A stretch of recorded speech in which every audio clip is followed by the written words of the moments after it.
اعوذ باللہ من الشیطان الرجیم بسم اللہ الرحمن الرحیم۔ سامعین، پچھلی ویڈیو میں نے آپ کو دکھایا تھا کہ کیسے دشمنان محمد و آل محمد علیہم الصلاۃ وسلام نے محمد و آل محمد علیہم الصلاۃ وسلام اور اللہ کے برگزیدہ بندوں کے اختیارات، ان کے معجزات اور ان کے کمالات کو جھٹلانے کے لیے لوگوں کو قرآن کی ادھوری آیات سنا سنا کر ان کو اللہ کے بندوں سے متنفر کر دیا، اور یہ عقیدہ گھڑا کہ اللہ کی صفات اللہ کے بندوں میں نہیں ہو سکتی، یعنی اللہ اپنے بندوں کو اپنی صفات سے متصف نہیں کرتا۔ آج اسی سلسلے میں ایک اور اہم نقطے کو بیان کرنے لگا ہوں۔ حسن صادق، جو شیعہ حضرات کے مشہور نوحہ خوان ہیں، انہوں نے ایک نوحہ پڑھا تھا کہ علی ہیں سجدے میں، تر خون میں پیشانی ہے۔ تو سامعین، اس نوحے کا ایک شعر ہے کہ علی کریم کو سمجھے تو مصطفیٰ سمجھے، علی کی ذات کو یا ذات خدا جانی ہے۔ اور سامعین، اسی نوحے کا ایک شعر یہ ہے کہ کیا جو مولا نے قاتل کو اپنے جام عطا، علی کریم ہے کس بات پہ حیرانی ہے۔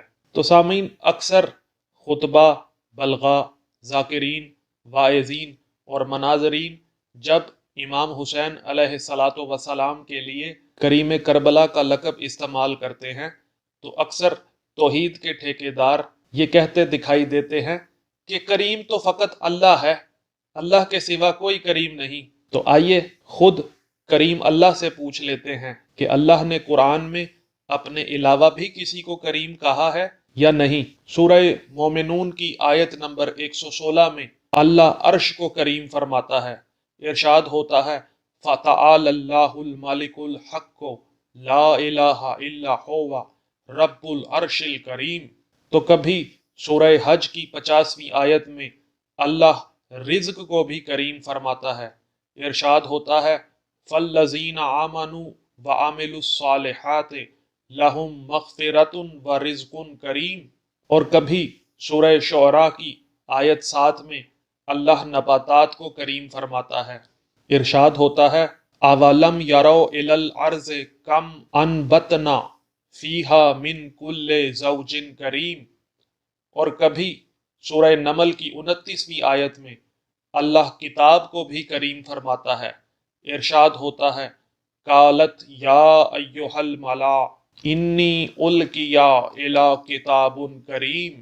تو کبھی اللہ قرآن کو بھی کریم فرماتا ہے، جیسا کہ سورہ واقعہ کی آیت نمبر 77 میں ارشاد ہوتا ہے انہ لقرآن کریم۔ اور کبھی سورہ حاقہ آیت 40 اور سورہ تکویر آیت 19 میں اللہ فرما رہا ہے انہ لقول رسول کریم، یعنی اللہ نے رسول اکرم صلی اللہ علیہ وآلہ وسلم کو بھی کریم فرما دیا ہے۔ کہیں اللہ نے موسیٰ علیہ السلام کو بھی کریم فرما دیا ہے۔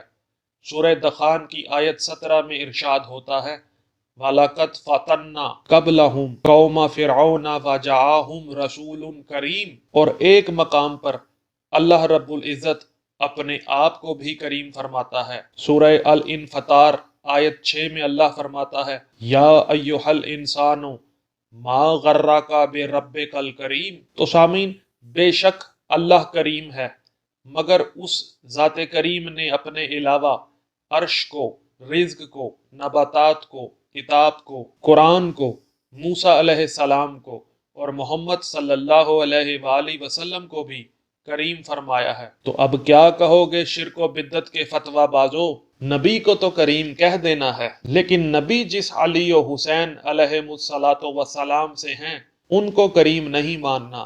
ٹیکسی کو کریم مان لینا ہے لیکن علی علیہ الصلاۃ وسلام کو کریم نہیں ماننا۔ رنگ گورا کرنے والے پیش کو تو کریم مان لینا ہے، اور جو جون جیسے سیاہ فام کے چہرے کو سفید کر دیں اس حسین علیہ الصلاۃ وسلام کو کریم نہیں ماننا۔ اور فیصل آباد میں ستیانہ روڈ پر ایک سوسائٹی ہے، اس کا نام ہے کریم گارڈن۔